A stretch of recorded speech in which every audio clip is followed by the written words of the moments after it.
All right, Big 12 football kicks off earlier than other conference matchups this year with a matchup between Houston and TCU. Let's jump in. Let's get to it. You are Locked On Coogs, your daily podcast on the Houston Cougars, part of the Locked On Podcast Network, your team every day.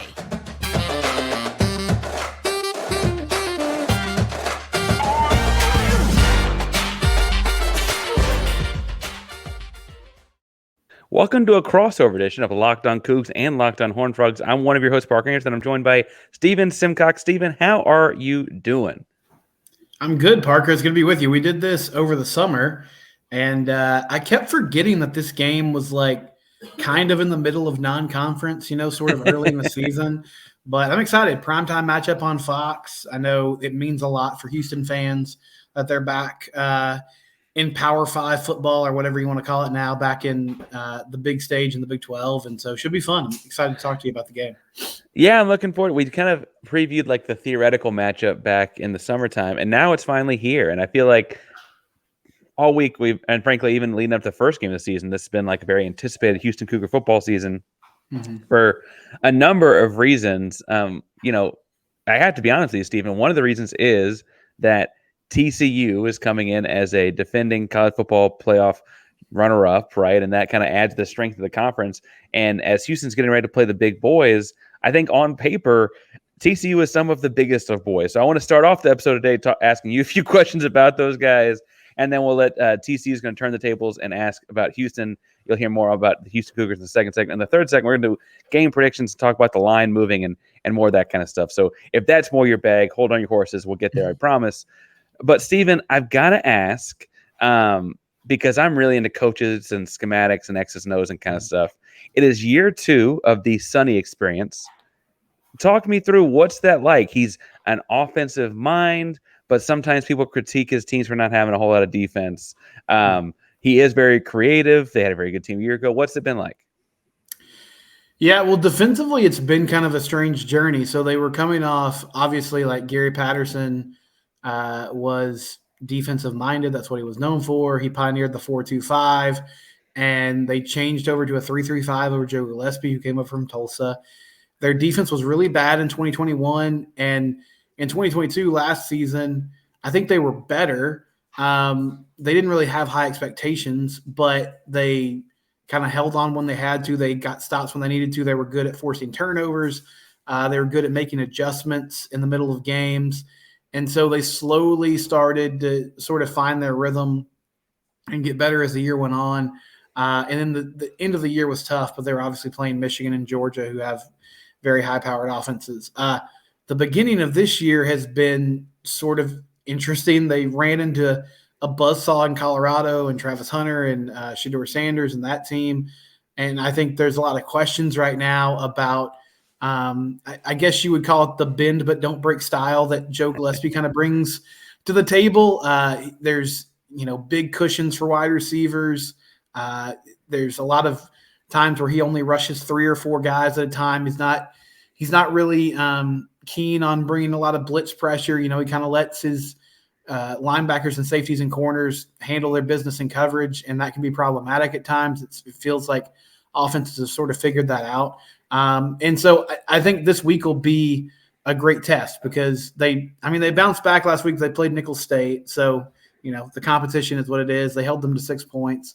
I think people are curious to see this defense against better athletes, and an experienced quarterback like Donovan Smith this week. And then offensively, one thing that I've realized with Sonny, you're totally right. He's an offensive mind. He's a Mike Leach disciple. He was on staff with Dana Holgorsen there at Tech back in the day. He's an air raid person. But when he was at Cal, he sort of changed philosophies. Like that whole experience where he had a couple losing seasons, he ends up getting fired. He realized he says he realized at that point, okay, I have to run the ball. Like my offenses have to be more physical. I can't just be spread it out and throw it 60 times a game guy anymore. And so last year it was Garrett Riley, and they did that effectively. And they went and got Kendall Briles from Arkansas in the offseason. And I don't quite know what the identity of this offense is, other than they want to go fast. That's the one thing that they've done in the first two games is it's very tempo heavy. Getting up to the line, we're snapping the ball, and a lot of RPO with Chandler Morris. And they ran the ball really well against Colorado. They didn't run the ball great against Nicholls State. They haven't taken a lot of shots down the field yet, and so we haven't seen a bunch of the vertical passing game aspects of his offenses that he had at Baylor worked into this particular group yet. And so, again, there's some uncertainty there. But I think overall it's clear that they want to push the tempo and simplify things. And I don't mean that to say because Chandler can't process things, but I just feel like they want to get the ball to their athletes in space and allow them to make things happen. And it's not so predicated on long developing plays and trying to scheme guys open, if you want to say that. Well, and you mentioned, still figuring out the Kendall Briles experience. I'm sure you talked a lot about that hire for a number of different reasons and angles. Mm-hmm. It's been very much discussed across the country, but he does bring different elements to an offense than they would have had a year ago. He also is getting to play with new toys, for lack of a better phrase. And a lot of those guys the wideout room is unrecognizable compared to a year ago. Not just because they had guys drafted and stuff like that, but I counted 5 of the 6 guys on their 2 deep I saw were transfers, and not low caliber, like big time Power 5 type transfers. What can you tell us about the new faces either in that room or elsewhere that are making an impact so far this year? So they brought in a lot of guys on the inside, like at the slot position, that have been really good for them. J.P. Richardson from Oklahoma State has been there. He was their leading receiver in the Colorado game, and then he didn't really play much against Nicholls State. Apparently he was banged up, but Sonny Dykes said they do expect him to play this week. JoJo Earle's another guy they're excited about from Alabama. He hasn't been featured a lot yet, but he is one of the big name transfers. And then Jalen Robinson, who was at UCF and then went to Ole Miss and is now at TCU. He's a speedy guy on the outside that they got more involved. Dalen Wright from Minnesota, Warren Thompson from Arkansas. So there's a lot of new names. What I'll say about the wide receivers room, what stands out to me so far, I think they got a lot of guys that could be really good. They don't have a clear alpha yet. They don't have a go-to guy. And obviously last year it was Quentin Johnston, who now plays for the Los Angeles Chargers.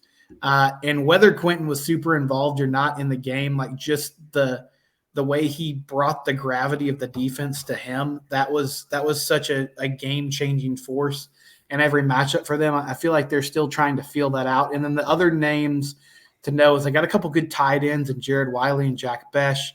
Wiley's been around for a while. Jack Besh is a transfer from LSU.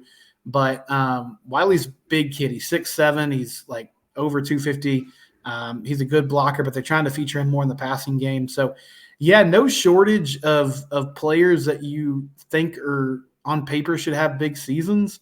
But honestly, nobody's really emerged yet as the go-to guy. And so we'll see if we have any more clarity on that this week when they take on Houston. Last question, and just a quick one before we keep it moving a little bit. But Imani Bailey and Trey Sanders have been working together. That run game, like you mentioned, Colorado looked pretty strong and what ended up being kind of a shootout of a game. What can you tell me about that tandem? And are they working together? How do you see that playing out? So Imani's the lead back. Trey he's getting carries, but I think Imani's the clear number 1 starter. And he's really explosive. He's the guy that's going to, hit the hole fast and try to break away. And he's got good speed. Trey Sanders has been more of a short yardage back so far, but he did have 2 touchdowns in that Colorado game. Trey was originally at Alabama, and then he transferred in this offseason. He had a really bad car accident a few years back, and he's never really gotten that explosiveness back since then. But he's a good, tough runner, patient. So I think you're going to see a heavy dose of Imani Bailey. You'll also see Trey Sanders. They got another guy named Trenton Battle, who they use more in the passing game, but that's another name to know. And so it's sort of by committee, but I feel like Imani has emerged as the number 1 running back, and he'll be the guy that gets the heaviest workload on Saturday. Steven, before we keep it moving, because I want to talk to you some about Houston's guys as well, but I also want to talk to the folks listening at home about a way to save some money on something everyone's going to need at some point. Don't want to need it, but you're going to need some medical supplies from Jase Medical. And we're trying to save you guys over $360 in value by getting these life-saving antibiotics with Jase Medical and save an additional $20 off using code LOCKEDON at checkout at jasemedical.com. That's JASE medical.com. Everyone should be empowered to care for themselves and their loved ones during an unexpected emergency. That's why Jase Medical offers the Jase case. The Jase case provides 5 life-saving antibiotics for emergency use and gives you a peace of mind so that you are not just hoping that you have access to medication in an emergency. Jase Medical makes sure that you have the medication in hand. Jase Medical is simple. They handle everything from the online evaluation to licensed pharmacy medication delivery and ongoing consultation and care. Don't get caught unprepared. Save more than $360 in value by getting these life-saving antibiotics with Jase Medical, plus an additional $20 off by using code LOCKEDON at checkout, jasemedical.com. That's JASE medical.com, promo code LOCKEDON. All right. I want to hear what Houston's new to the conference. TCU's run the show for a little bit. What questions do TCU folks have about the Cougs? Yeah, so I guess we'll start here, Parker. And I know you've talked a lot about that this subject this week, but what happened in this Rice game? So battle for the Bayou bucket. I know the Owls jumped out to a big lead. Houston fights back and, ties that ball game up, and then they lose in overtime. I saw some of your tweets. I know some of the players mentioned like looking ahead maybe to bigger games later on in the season, but what was your perspective on kind of the letdown against Rice and what went on there in that ball game? Yeah, so in a game that was on NFL Networks, I don't even know if people that weren't Houston or Rice fans were watching. It was also at the exact same time as Texas Alabama, I guess, so the TV metrics indicate people did not watch. I have to say that it was they were down 21-0 at the end of the first, 28-0 early in the second quarter. Just boom, like out the gates, everything that could go wrong had gone wrong. Donovan Smith got hit and threw a pick, and they scored a couple quick touchdowns. I don't know if everyone in America remembers JT Daniels, but he is now the quarterback at Rice. Yeah. And he, for all his flaws, can sling it around. They got one of the McCaffrey brothers playing receiver. They were talented, and they got up to a 28-0 lead. And it was very clear Houston was not ready to play at kickoff. They just weren't. And there was some accountability there from Holgorsen himself afterwards. Several players in the post game commented initially as a team, then Nelson Caesar, star defensive end, was like, no, I should probably just speak for myself, but I was definitely looking ahead to Big 12 play and this year as the next big thing, and had completely looked past this game.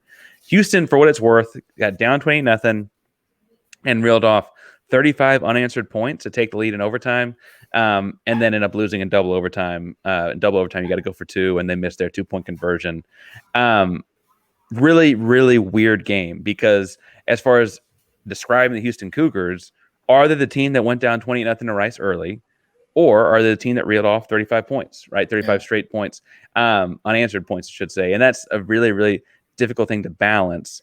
I will say, and I'll leave it at this for the sake of this conversation, if you say you look past Rice to look ahead to the next Big 12 game, you need to kind of show up in the Big 12 game, or else it looks like you did that for nothing, right? So we'll see. So Donovan Smith, experienced player. He was part of that 3 quarterback, kind of carousel at Tech last year, but he was their QB when they beat Texas. There were times where he looked like the best quarterback on that roster. How would you evaluate the job that he's done so far as starting QB for the Cougars? Well, and he was also their quarterback when he beat Houston, which was somewhat funny. In the first game, he looked tentative and looked like a guy. It frankly looked like a freshman. It was his first year in a new offense, first game in a new offense. He kind of settled into himself in the second half of the Rice game. Ended up with, I believe, 5 total touchdowns, 3 rushing and 2 passing. His rushing has been interesting because I guess in watching some of his Tech stuff, I thought of him more as a strider. Once he got out in space, he could kind of open it up and turn on the burners a little bit. And he's been more of a power runner, which I knew he had in his bag. I just thought that he had more to it than that. He also, interestingly enough, analytically has been better throwing from the pocket than he has been in play action or on the run type scenarios. And so I think that is something that has taken me by surprise a little bit. I think the biggest thing is a year ago, he was kind of a turnover machine. That was why you mentioned the 3 quarterback system at Tech. he kind of would get a short leash because of those turnovers. He's only thrown the one pick this year, and it was when he got hit while he threw. So you kind of have to feel like, if he got to like step into his throw, what would have happened there? If he can keep those down, Houston's got a lot of talent around him. I'm really high on the kid. I know the deal was coming into the season, there was a quarterback like battle between he and a kid that has been here for a year and originally transferred from Arkansas named Lucas Coley. And obviously, once you lose a game, you know this as well as anyone, the backup quarterback's the most popular guy on campus, right? Oh, yeah. So there are people that are saying all kinds of crazy things. But I like Donovan through his first two games. Obviously, pretty big test this weekend. But I don't mean this too negatively. There's been quarterbacks that have some success against this 3-3-5 defense. I wonder what Donovan looks like against it. Yeah, and let's dial down on the running game for a little bit because, that's one of the things that just jumped out to me looking at numbers. Is he's been their leading rusher so far in attempts at least, like 29 attempts on the year. Has that been mainly by design? You mentioned the power running aspect of it, or has it been, breakdown, scrambling, a little bit of both? What's that looked like for him? Yeah, what I like that they're doing a lot with him that I tried to advocate for Clayton Tune to do more a year ago is they're making like a pre-snap read on an RPO. So they'll run like some sort of a pass concept on the left with trips, and then they'll run like a quarterback counter in the box. And he's making a basic pre-snap box read on if they have 6 or 7 guys in the box, I spit it out to the concept. If they have 5 guys in the box, we run the power. And it's led to not great yards per carry. He's getting, like I said, 3 yards per carry, 3 yards in a cloud of dust. But down inside the red zone, and then several times that in that Rice game that has turned into touchdowns because there's just not – the defense has to be wrong at some point, right? Yeah. It also, and you mentioned like he leads the team in carries. The rest of the running backs are kind of playing running back by committee right now. No one has separated themselves between Tony Mathis and Stacey Sneed. I'm a fan of the freshman Parker Jenkins, but he's only gotten a few carries thus far. He's got some speed though.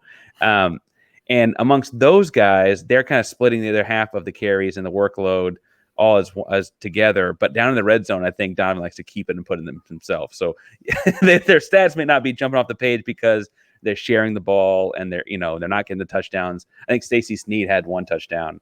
But Donovan's become the goal line short runner for sure.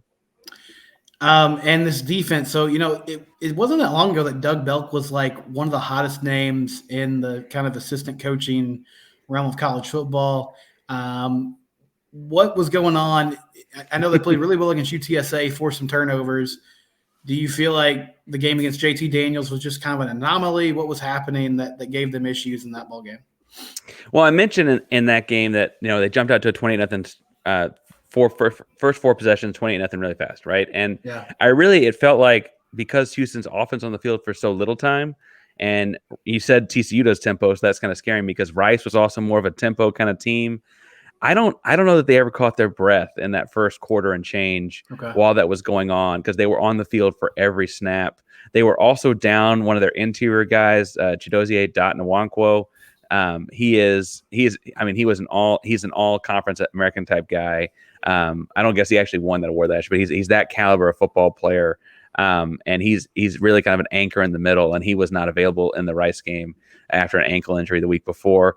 Still hearing like it looks like he may give it a go this Saturday. We'll see. But he changes things in the interior run game. Houston's got great defensive ends. They got linebackers that are inexperienced, but I think very athletic. And then their secondary, and this will be interesting to see against TCU and all their new receivers. Their secondary is this hodgepodge of guys that mostly are all transfers. Isaiah Hamilton comes in from Texas Southern. He had a pick in the Rice game.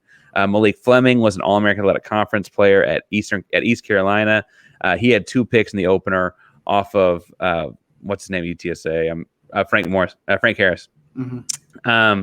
And they've got AJ Halsey playing free safety. He transferred from New Mexico, where he led all freshmen in all divisions of college football and tackles. They've got talent back there. They just haven't played a lot together. And so, you're a football guy. In secondary, not knowing where your buddy's going to be can kind of change things. And so it's interesting to watch those guys learn how to gel so far.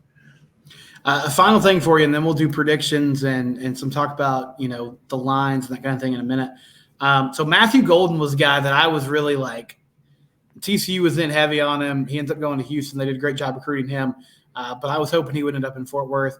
And I know Samuel Brown has emerged like early this year. And so those 2 guys specifically, and I guess the receiver room as a whole, What has stood out about their play and how they've kind of gelled together so far this season?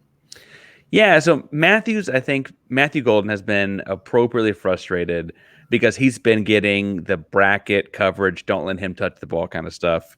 UTSA did that very effectively, I thought. And Rice kind of football's a copycat sport in that way, right? He does have 3 touchdowns, like in the red zone.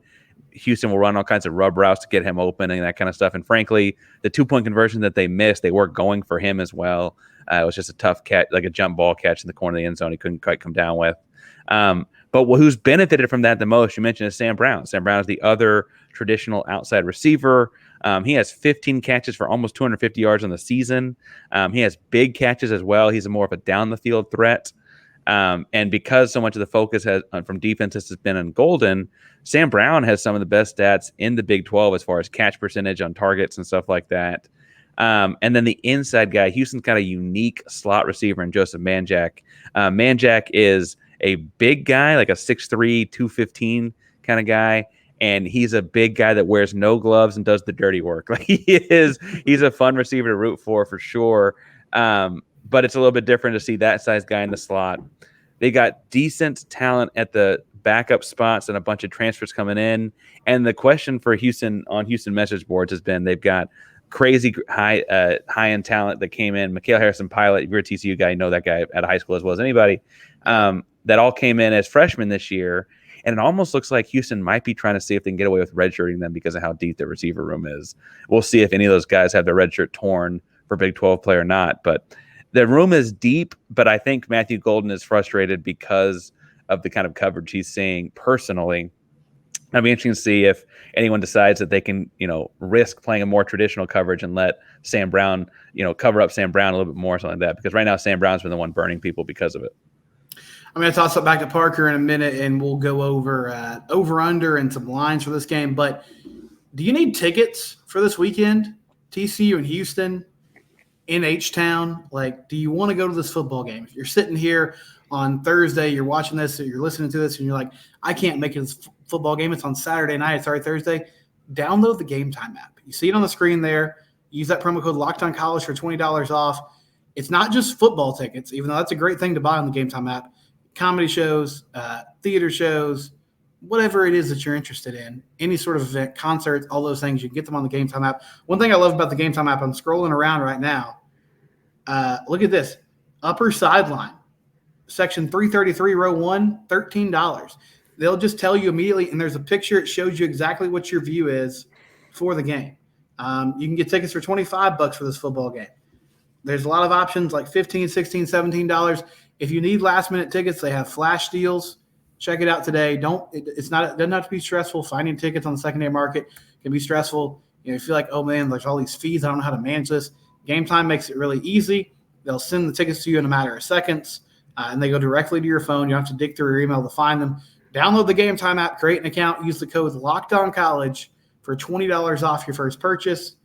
Terms apply, but again, create an account and redeem code LOCKEDONCollege for $20 off. Download the Gametime app today. Last-minute tickets at the lowest price, guaranteed. All right, Parker, set us up for this matchup. What are we looking at? What are we seeing from our friends on the over-under front?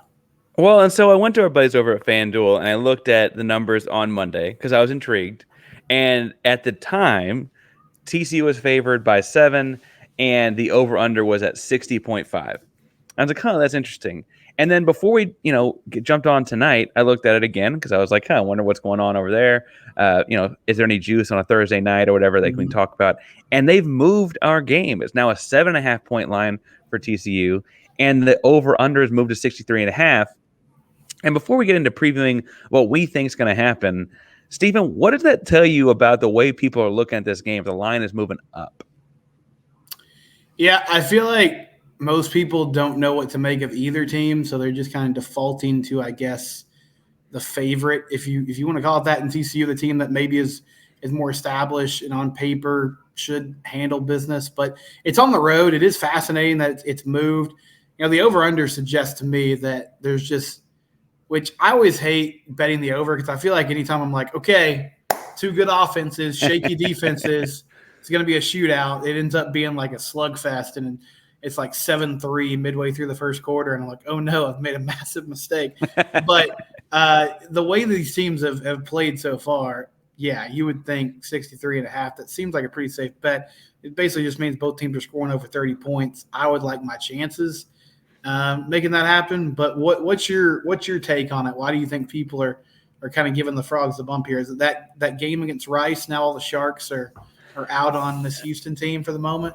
I think that Rice has the average national person bullish on Houston for sure, but I'm going to be more firm on it than you are. I see even 63.5. I'm like, Sonny and Dana will score more than 30 points on one another's defenses.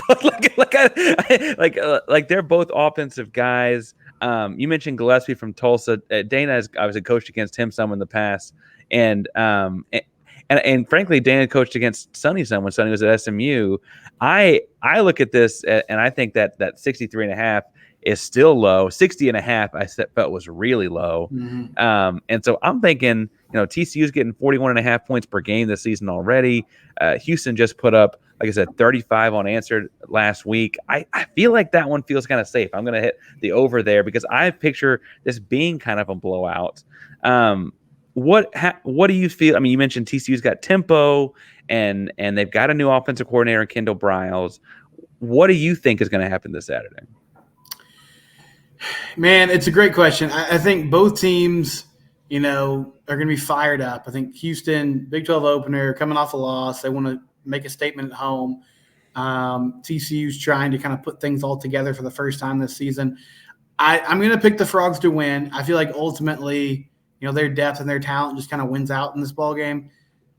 I wouldn't want to touch that line, but I'm not sure I would bet on them to cover. I just think it's going to be a close game. I think it's going to be kind of a wild game back and forth. But yeah, I have TCU winning. What do you think, Parker? What's your prediction for how this shakes out Saturday night? Well, 7.5 is an interesting line because it's basically, do you think it's a 2-score game or not? Yeah, right. Yeah. And I have to say, I'm a Houston guy, but if it's a 2-score game, I don't think it's Houston's way. Right. I think if this is a blowout, one or the other, it's the more established team. Right. And that's why I would probably say, if you told me, crystal ball, it is a 2-score game, that I'd probably pick TCU. That's why in a 7.5 point game, I would say people ought to be betting Houston, because I don't know that this will be a 2-score game. I think it's going to be the kind of, 2013, 14 Big 12 game where you're looking at scores in like 42-35, 42-38 kind of game. Just because neither team can tackle one another, frankly. And I think that's kind of what we're looking at here. Obviously being at home, the juice coming off of hearing a lot of hate from all week. People talking about Rice this, Rice that. People talking about, Dana's not the guy. Dana's not, like, all that kind of stuff. I think that there will be some extra motivation there. And frankly, like I said at the opening, if you're going to say against Rice, we looked past these guys at the next game, you kind of need to show up in the next game. And so I feel like it's a close game that pulls out Houston's way, but I don't know if Houston can win in a blowout. You're going to pick TCU. I'll say 42-38 Houston. What would you put a score on if you had to? Yeah, 42-38 is a good score. I'll say 38-34 TCU. So we're in the same range. We both think it'll be an offensive football game. And yeah, it should be a fun one, man. You see Parker's Twitter handle down there at Painsworth512. TCU guys, Parker's a good follow when he's not making smug Astros tweets. I like the rest of his stuff that he puts out there. You're a Rangers guy. I didn't even think I'm a Rangers guy, yeah. But I mean, I understand. We all have our things. Tell the people though, Parker, where they can find Locked On Coogs and all your coverage from this week and beyond. Locked On Coogs, everywhere you get your podcast, YouTube, any audio platform, just Locked On Coogs. If you're a TCU person, we do spell with 2 O's. And then on social media, wherever you get social media, I am Painsworth512, Painsworth 512. Stephen, aside from the Rangers, you are frequently talking about sports in the Metroplex, and there are a lot more Cougs in the Metroplex, I think, than people realize. Where can people find you and your coverage of said Plex? Yeah, at Simcox Steven on Twitter. The show's at Locked On TCU. Locked On Horned Frogs. Find it on YouTube and wherever it is you get your podcast. For Houston fans, I'll make a shameless plug before we go. I'm going to have Ted Pardee on tomorrow from the radio broadcast. His son, Luke, is actually a walk-on quarterback for TCU. Obviously, his dad, Jack, was former coach there, and he has deep ties to Houston. So we'll have a fun conversation about just kind of the history of this matchup, and then I'll ask him a few questions about the game itself too. So, check that out Friday. Definitely. I'm intrigued to hear about who he's rooting for, his heart, his lineage, what's he doing there. Right, But thanks for coming on. Thanks for making the crossover happen, Steven. This is a lot of fun to have Big 12 shows together. He's been looking forward to this a long time. So we always wrap up with Go Coogs. That's what I say. I don't know. Do y'all have your little frog? We say Go Coogs. Yeah, go Frogs. All right, let's do it.